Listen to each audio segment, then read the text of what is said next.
Hey everyone, welcome back to Automation, and also welcome back to the AutoFlux Games 2022. This is car number 3 of 5. The weeks are going by quickly, so if you haven't caught up to what's going on so far, be sure to check out the playlist in the description and also in the pinned comment, where you can see all of the videos leading up to this, where I make these cars. The first car is the Snakebite Taser, a low-riding two-wheel drive pickup truck that doesn't have a lot of power, but it does have a lot of potential. The second one, a front-wheel drive Mustang that has way too much power, over 2,000, and yeah, it's front-wheel drive, so it's a bit of a disaster. And today we're dropping back to the year 1980 because it's time to make a very unique vehicle. I think it's time that while I went through this, we went into a little bit of Bugoslavian lore, because this is going to be a knockoff of the Bugo, except made slightly differently. It's basically going to be the same thing though, so yeah, let's get into it. Steel with a monocoque chassis and steel. As with all Bugo things, by the way, it's -15 everywhere. These were not made with quality in mind. Transverse engine, and I don't know what suspension the Bugo has offhand, so let's just make it something bad. Coils and coils. We'll see what kind of ride height that gives us. Might have to change it. In terms of the engine, well, inline 4 is the way to go. Cast iron and push rods as well, with the lowest possible quality that we can get. Now the actual Bugo engine, I believe it's 800 cc's, something like that. This engine is going to be, let's say 393. Even worse, potentially. We could actually go even smaller, 2.7. Well, actually 0.27 liters is what this is. That is basically a lawnmower engine, so maybe we'll be able to get a bit of power out of it, probably not. We'll come back to all this engine stuff in a bit, but first, carburetor, single barrel, maybe eco. Yeah, eco. Max power is actually only 15. Hold on a minute. This has got to be one of the smallest engines I've ever made in automation, and potentially translating it to BeamNG is going to be difficult. I may have to completely remake this when the time comes, but let's just see what we can do with the exhaust here. Just absolutely nothing, and obviously the lowest possible quality. This is the part where I think things are going to go off. So valve float is ruining us at the moment. We could actually theoretically go all the way up to 11,300 RPM, but the game is not going to be pleased with me if I attempt that. So what can we do to get a little bit more power out of this? Well, probably compression, probably... Oh, that's actually making it worse. Wow. Yeah, I think the first thing to do is just make it way too rich, and then just kind of go from there. I'm not sure this is... Yeah, that's not going to do literally anything. We can have a tiny exhaust. I may have to increase the size of this. It's not going to be enough. So with the current setup, we currently make about 7 horsepower. 7 horsepower is not enough for this vehicle to function. So I'm just going to go back to here and increase our displacement significantly. And would you look at that? 10.8 horsepower. Massive improvement. Okay, let me see what I can do though. Man, 25 horsepower is getting hard to come by these days. I am aiming for 25, so my expectations were fairly low. 11.6 is all we got. So back once again to the drawing board. Okay, there it is. So it's a 600cc engine now, which means we're in motorcycle territory, but it also happens to make 21.6 horsepower. For 1980, that's not terrible for this kind of engine, but it's not great. I don't think I'd even want this in a motorcycle, to be honest with you, but that's fine for this purpose. Okay, so the car choice today is going to be quite obvious. It's this one here, and just a little bit of body morphing in order to get it to the full like Bugo stance, because yeah, it does look a little bit off at the moment. So body quality is all the way down, and getting onto the paint. Red is actually just fine for this, and the trim is gonna have to be plastic, so let's just make it do plastic. Ta-da! Introducing its fancy different paint job. It's kind of a blue, but also maybe a little bit of white in there. Turquoise, perhaps. It's different, and I guess that's what matters, because this is not a Bugo. This is a Pugo. So now that I've got the name sorted out, I think it's time that we added the fixtures. Something that you're probably expecting is this to look like the Bugo, and you would be incredibly correct. The grand story of this is, well, it has yet to be told, but I think it's time that I shared it. So back in the eternal year of 1980, Yugoslavia and France were actually at war. Although this was not just any war, it was a war over small automobile supremacy. Yugoslavia, with their Bugos and varying assortments of Bugos, were having a bit of an influence in French culture that they did not want. So they decided to retaliate and make their own Bugo, basically in the same skin, but with a little bit more in the way of upscale features, because as you're now noticing, things are looking a little bit different. It was still made on an extreme budget, but you know, it had all the things that the Bugo did not, such as circular headlights. I mean, that differs it enough that you wouldn't completely recognize it, would you? Highly distinguished French-style badges that are in the exact same place as the regular Bugo ones. Shiny silver hubcaps on the wheels to prevent entire confusion from pedestrians as they see these pass by.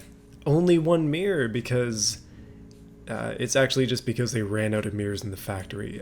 The left ones were just not there. The shipment got lost somewhere, probably out in the sea. Don't worry about it. As this war continued, the sale of Bugos in France suddenly came to a crashing halt, as they were no longer allowed to be imported, and you could only buy Pugos now. With the cars bearing basically exact resemblance, to the French people it didn't really matter. In the end, I think the Pugo ended up reigning supreme, at least in France, but it never went anywhere else, and the Bugo's adventures continued in Yugoslavia forever. The Pugo had a few extra standard features in comparison to the Bugo, including but not limited to a steering wheel was standard, and also it came with back seats, shockingly enough. Right out of the factory. Not saying that you'd actually want to put 5 people in there, but you had the option at the very least. And so with 25 horses, the Pugo raged forward. And I think it's time, after we get through this, that we put them to the test. Bugo versus Pugo, once and for all. Which one is best? Alright, hopefully you enjoyed that little story. Let's put some stuff into this car. I think the original Bugo is manual, so this one, just to set it apart, is going to be an auto, which is fun. Also, let's do 3-speed. Oh man, I'm gimping this one on purpose. 150 is a little bit, well, wishful thinking is how I'd put that. Maybe 97 is a little more realistic if we can even get to 100. Open diffs, low quality, please and thank you. Have I got that set low quality everywhere? Yes, I do. Radial tires, just the most basic utility ones we can get. All-terrain seems a little bit too rough for this bad boy, so yeah, just cheap, cheap wheels. The basic size is probably enough. Yeah, with the amount of power this car is putting down, that's gonna be fine. 175, let's do 165, just to keep some of that weight down even further. Brakes, I'm just going to do the cheapest brakes we can get. They don't need to be big, they don't need to be high quality. See, no warnings at all, okay? This is the right car for this spot. No under tray, nothing like that. That's extra. And basic entertainment, none. Quality down, let's do it. No power steering, no quality here. Weight distribution, I'm just going to leave these 50-50. Can't forget safety, there's none, literally no safety. Oh wow, goodness, I haven't even set a preset, 97% sportiness. That's better than the car from last week, my goodness. Okay, now we have a ton of warnings. The brake stuff ain't good. Oversteer's kind of a problem. Underpowered, yeah, okay, we got some things to work on, I guess.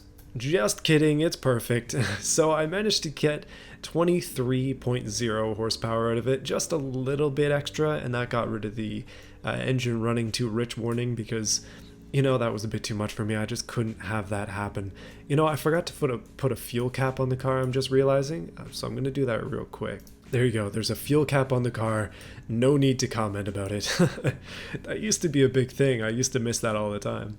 So the car apparently weighs nothing, but I feel like that's just a small problem. Okay, there we go. 780 after a refresh.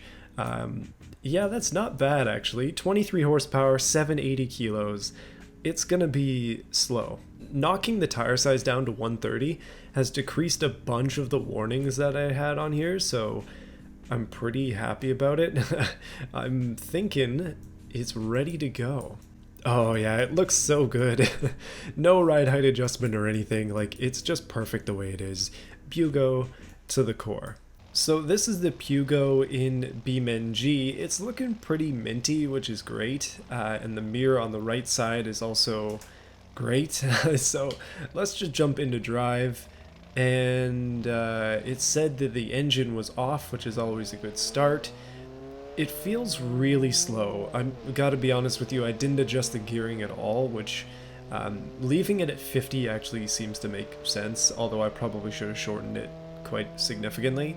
Also, when your car is super low quality, the body likes to wiggle around and stuff, which is fun, and that's kind of exactly what's happening with this one. So this car only has 3 gears, but it does have really tiny wheels, so it... Oh my goodness, that clipping there, I probably should have seen that. It's got issues, there definitely no doubt it has some issues.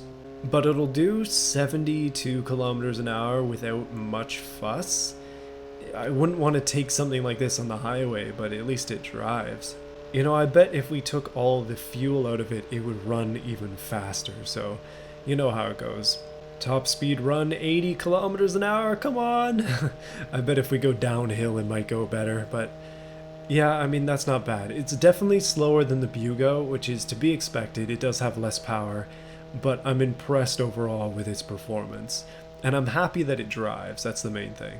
You may be wondering how the heck something like this is going to compete in the contest, and I don't have a good answer for you on that, but you know what? It's not always about fairness, it is entirely about fun, and that's the thing that we're going for here. Come on, car. I'm not going to try and take it up the thing because I know it's just going to fail, but we can definitely round this corner going 90 kilometers an hour in a Pugo. Not exactly what you would want. It's basically motorbike powered, which makes a lot of sense, so I'm kind of happy with this. I figure the only way to send it off properly is just to crash it into something, and then let's compare it to the OG Bugo, if I can find it. Pugo, it's your time to shine. Off the ramp. 91 seems to be our limit. Oh. Okay, that was lame. That was really lame. Yeah, that was lame as heck. Wow. Ah, man, it's just too buff. So I'm a bit of a fan of unfair comparisons, and I can't find the OG Bugo in my mods. I don't know where I've placed it, so instead I'm going to be using the Bugo Sport, which is one of the older versions of it that I made back in the old versions of Automation, well before 3D and all that fun stuff. Essentially what it is a turbo version of the Bugo, and that's why this is unfair. You'll notice as well this thing has a solid axle in the front, which is fun, and it looks like it has maybe trailing arm in the back or something, which is contrary to what I've done on this one, which has solid axles in the back and the front. It doesn't make any sense. But don't worry about it, we'll just say that was a factory error, but it's time to run the Bugo Sport to see what we're missing with the Pugo. The best of the best, the cream of the Bugo crop here, and it's a manual. Okay, I expected a little bit more from this, to be honest with you, and I expected it to make at least a touch of noise too.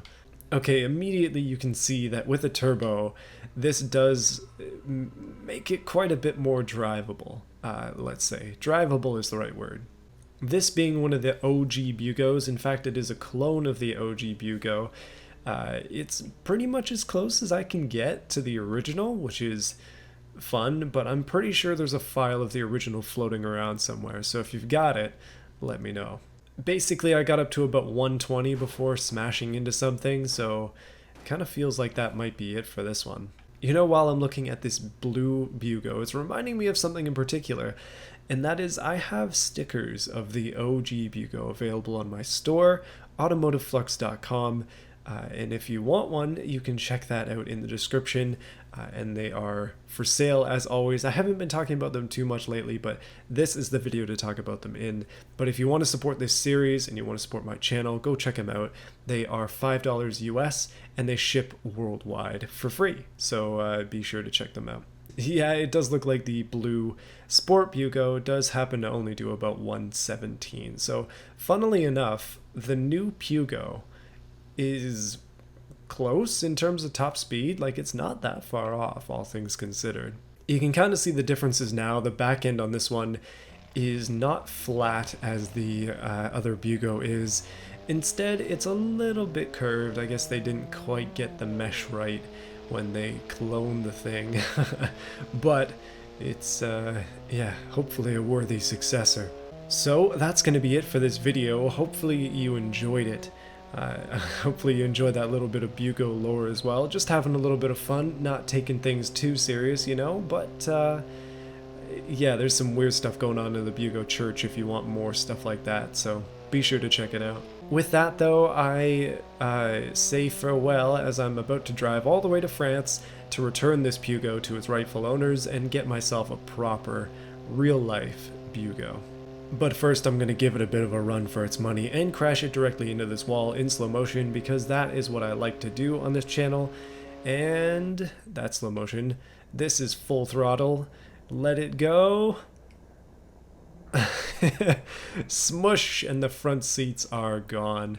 Yeah, we never really had enough top speed to do anything, but I don't know, still fun to see. Hold on, before you go anywhere, I've got some people that I'd like to thank. They are the members, the channel members, people who support the channel via the join button. We have specifically in the advanced category Overlord, QT Bear, Terry Williams, also Terry01, GA Pope, Davis Heister, the German Dude, Sleep64, Sinlab, Jared Grigg, Goofy Plays, Badger, and Phoenix Shark. Thank you guys and gals for your support. I do appreciate it a lot. These series are not possible without you, and also those who support by buying stickers and stuff. So yeah, thanks a lot, everybody. I'll see you again soon. And also, because you stayed this long into the video, I'll give you a little bit of a spoiler, but all of these cars are going to be posted in the Discord, and I'm very excited to see what people do with them. And it is indeed part of the challenge, so get ready for that on week 5. Yeah, see you then.